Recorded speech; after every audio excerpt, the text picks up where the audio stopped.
Lalaki,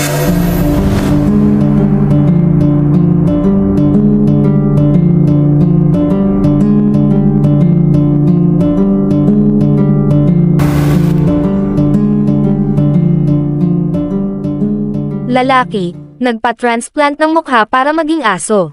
Isang lalaking nagngangalang James Carlton, ang umano'y nagbayad ng libu-libong euros sa mga surgeon, para mag-transform, bilang isang aso.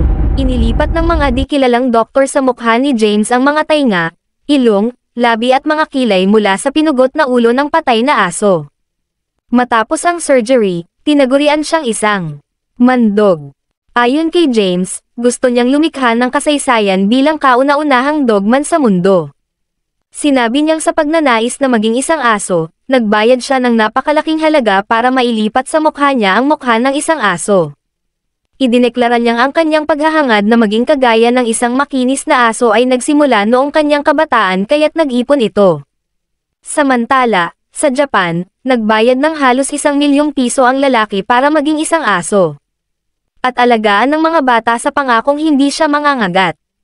Umubos ng malaking halaga para sa kasuotang collie na kasing laki ng tao ang nagpakilalang si Toko, para maging gaya ng paborito niyang lahi ng aso. At para matupad ang kanyang panghabang buhay na ambisyon na maging isang aso. Ibinunyag ng man-turned pooch na magpapaalaga siya sa mga tao. Habang naglalakad ng nakadapa sa publiko, ipinakita si Toko ng isang German TV station. Na hinahaplos ng mga tao ang naturang human-sized dog sa kalye. Kamakailan ay binuksan ni Toko ang tungkol sa kung paano siya nalungkot, tungkol sa unfair misconceptions ng mga tao sa pagiging aso. Nagulat ang kanyang mga kaibigan at pamilya nang malaman na siya ay naging hayop. Bagaman noon pa umano pantasya na niya ang maging isang hayop. Samantala, bumalik ulit tayo sa umano'y tao na nagpa-transplant ng mukha ng patay na aso para maging isang aso. Lumabas nga sa sirkulasyon ng social media ang mga larawan ng lalaking nagpa-plastic surgery para magmukhang aso. Una, tingnan natin ang ipinakalat na balita. Isang lalaki sa Brazil ang sumailalim sa operasyon para magmukhang aso. Ayon sa mga ulat, mahilig sa aso ang tinutukoy na lalaki at gustong maging kamukha nila.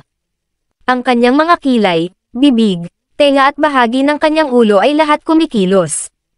Ang mga larawan ay lubhang nakakagambala. Subalit, ang katotohanan, ang mga larawang ito ay nagpapakita ng isang likhang sining ng pintor na si Rodrigo Braga. Ginamit ang bangkay ng isang na-euthanized na aso. Ang mga piraso nito ay ikinabit sa isang replika ni Braga, para makalikha ng work of art noong 2004, na pinamagatang Compensation Fantasy. Ang mga larawan ay pinahusay ng digital, upang lumikha ng mas parang buhay na appearance ng isang tao. Ang mga larawan ay nagpapakita ng isang lalaki na nagpa-plastic surgery, para gawing kahawig ng isang aso. Kaya totoo ba o peke ang mga larawang ito? Napansin ni Braga na dati nang na-euthanize ang aso, at may pahintulot siyang gamitin ang bangkay nito.